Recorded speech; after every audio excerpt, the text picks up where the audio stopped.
Hi guys, today meron akong gagawing himala. Himala kung ano bang magandang gagawin dito.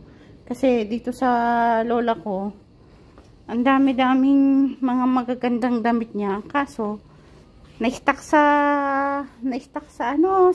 cabinet. Kaya ito, nag-goldy-goldy na siya, di ba?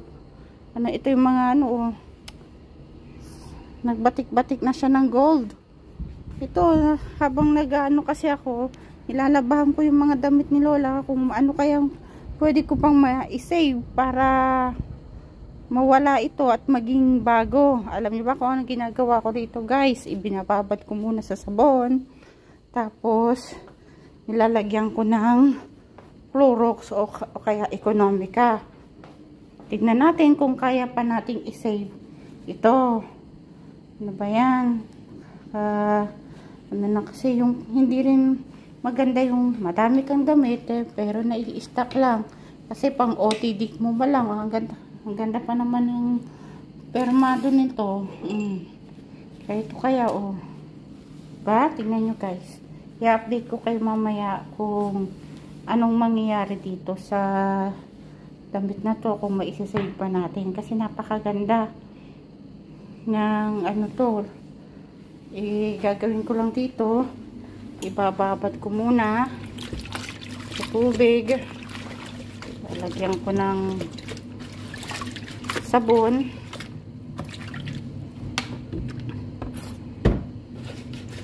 tapos gagawin dito guys, alam nyo kung ginagawa ko, ilalagyan ko to ng Colgate. Marami na ako na-save na damit ni lola, pero ito ang malala.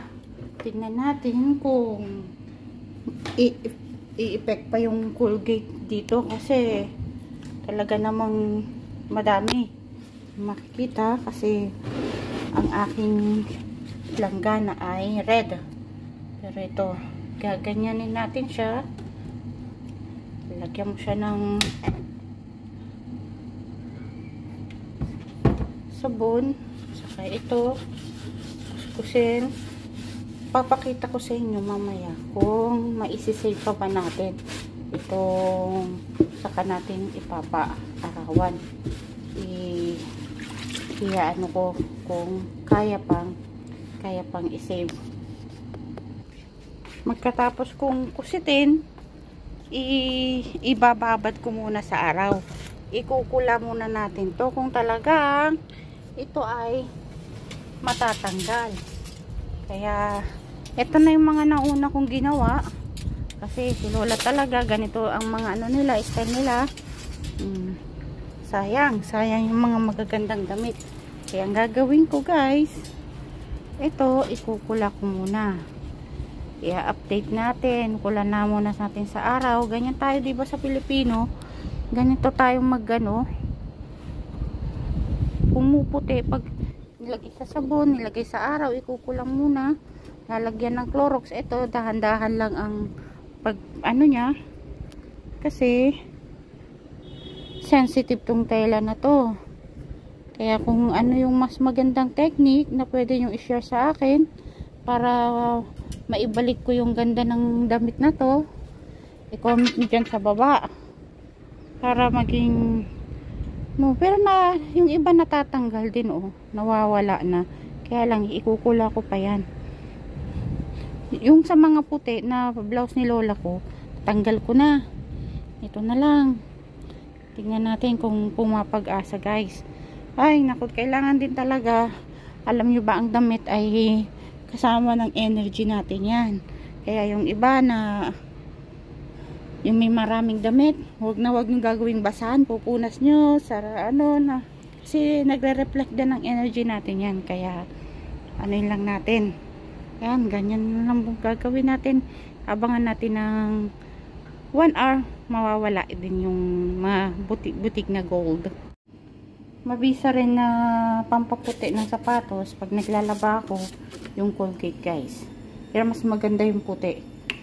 Ito wala na akong puti, kaya yung anong nilalagay ko, kaya pag naglalaba ako mabilis lang, hindi na ako nahihirapan bumabalik sa dating puti dito. O, di ba? Kanina, madami rin yan, guys, na ano, ipapadala ko to para sa pamangking kong kay Sophie. May bagong sapatos si Sophie. Hindi nga pwede niyang pang PE. Shout out sa akin, mahal na Sophie. Para ano, hindi ako laging naglalaba, pero ginaganit ko lang. Pero sa ngayon, lalabang ko siya, totally laba, para maging ano yung ano ng pamangking ko, para pag sinuot, pag dumating sa kanya, susuot na lang niya, malinis na yung sapatos ni Sophie. Shout out kay Sophie kung mahal, mag-aral ka maigi dyan. Si tita, pag ano, alis na yan, alis na, yakang-yaka yan, guys. Ano ko lang yan ng konting ganyan, pang PE, diba? Ang cute. Kaya diskarte lang, diskarte malupit. Kaya dapat alam mo yung mga dapat gawin para mabilis maging pakinabangan pa yung ano, diba? Technique sa mga estudyante dyan at ayaw pang bumili at madumi na yung sapatos.